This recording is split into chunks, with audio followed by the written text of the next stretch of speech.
What's going on, everybody, and welcome back to Comic Breakdown. And it's been quite a while since we've dropped a video on Comic Book Day. So personally, I'm super excited. I'm really having fun getting into this because today we're jumping into Absolute Superman issue number 2. And for those that don't know, Absolute Superman is really DC Comics' new take, new iteration, new backstory of Kal-El, of Clark Kent. The All-In universe really dipping its toes into showing new stories across the entire category of heroes. And while we don't know the full scope of what happened, what we do know is that Kal-El was more or less a preteen, possibly even a teenager, when his planet was destroyed. This means that he never went to the Kent farm. He was never raised by the Kents. He came to Earth much later on, still learning who he is, what he represents, but at the very core of who he is, the morals and principles of Superman are very much still alive.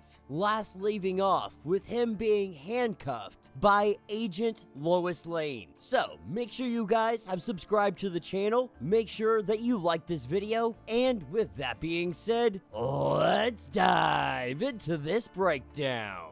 Alright gang, so we're picking up exactly where we had left off, with Agent Lois Lane believing that she had captured this mysterious individual she doesn't yet know. But when Superman goes to brush her off and flee, he learns very quickly that he's not able to break these cuffs. This has got him wondering and questioning, who is she and what are these things made of? His suit, the artificial intelligence that appears to be sentient almost, is letting him know that he's in a weakened state. He's blown a lot of energy. This is one reason that he's unable to break this. But more than that, he is vulnerable. This is when Lois Lane straight blasts him in the face. This electric gun. We could probably assume like it's like a little mini railgun, but it aims more to neutralize, with the potential of being fatal. When this happens, this is when his suit, it wraps around him, almost like some kind of fiery dragon grabbing hold of Lois Lane. It wraps up all the cuff, every bit of it, and it begins to work on breaking them free. But when Kal-El looks up, he has much bigger problems at play. At least a platoon of these Lazarus Corps soldiers, guns drawn, ready to open fire. And without hesitation, these guys pull the trigger. They would have cut Lois Lane in half had it not been for Superman protecting her body with his. This is when the cape, it kind of creates a dome around the two of them. And his AI is learning that the cuffs he has on him, this is some kind of metal that reforms itself as quickly as the AI is able to sever it. It'll be able to break it, but it's gonna take some time. With Superman hopping up into the sky, this is when the heli-tank opens fire, launching 2 missiles headed directly for Superman. The Brainiac system suggesting chem rounds be used. And when they make contact with Superman, we see him fall from the sky. And once on the ground, Lois Lane is again trying to detain him, trying to let him know that he is the problem, that his existence is endangering everybody, that if he would give himself up, none of this would be happening. This is when Clark, or Kal-El, because he's not known by Clark, Kal-El goes on to explain that Lazarus Corps doesn't care about anybody. They don't care about anybody's right. They don't care about anybody's lives. They don't care about nothing. We are all livestock in the eyes of the Lazarus Corporation. And while the two of them argue, the heli-tank opens fire, begins bombarding the town and everything surrounding Superman. Superman knocking that helicopter tank out of the sky. Unfortunately, this thing crash lands right in front of the church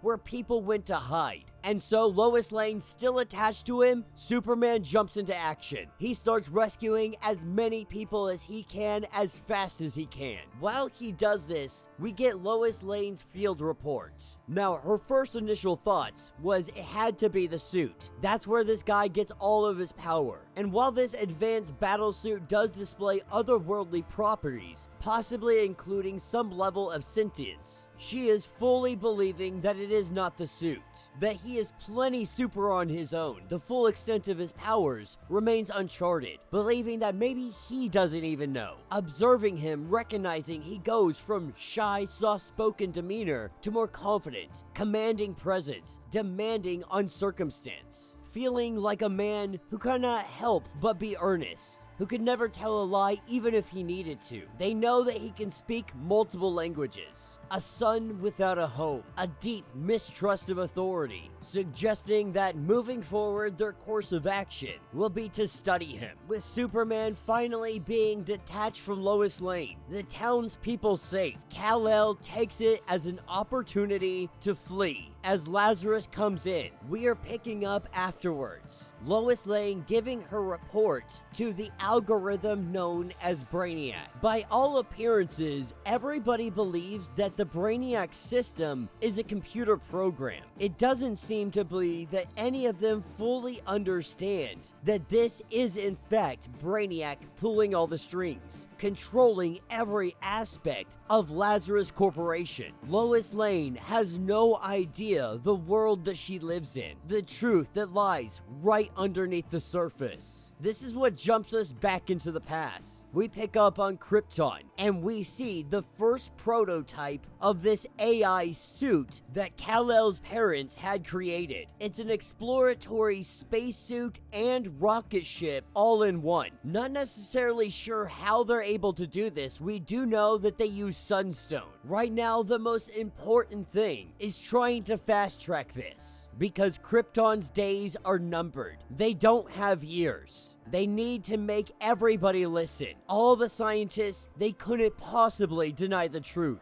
They may just be a miner and a mechanic from the Redlands. But Lois knows that the Science League is the truth is whatever they say it is. She doesn't believe that they'll listen. And if they don't listen, he grabs as much sunstone as he can. She builds the biggest ship she can for the family. And they aim for the stars. With Kal-El headed off to Venezuela, he reads a sign that says Lazarus means death. Join the Omega Men. Meanwhile, back in Brazil, the peacemakers are not very happy with the locals. They all assume that he or they had to have known where this guy was hiding, believing them to be ungrateful, believing that they need to be taught a lesson. We see these peacemakers turn their rifles on the local populace. And that will be the end of this issue. So let me know what you guys think down in the comments. Definitely another great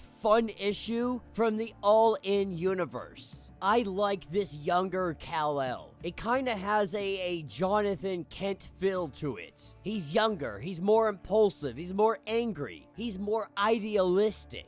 And we know that this is not the only planet he has visited, that he's probably spent some years here on Earth, but he's been all over the universe, it seems. Him and the AI suit that his parents had designed, both a spacesuit and a ship all in one. He doesn't need a rocket ship when he has a living, breathing suit that is everything he needs, all in the form of sunstone, what would appear to be dust. But Kal-El is learning who he's going to be, the man he wants to be, the person that he wants others to see him as, and the symbol that he will inevitably represent. And Lois Lane, we can assume that she will also end up learning the truth, finding out all the dirty little secrets that's going on with Lazarus Corporation. The All-In universe is waking up. The heroes are rising. But will this be enough to stand against the ultimate?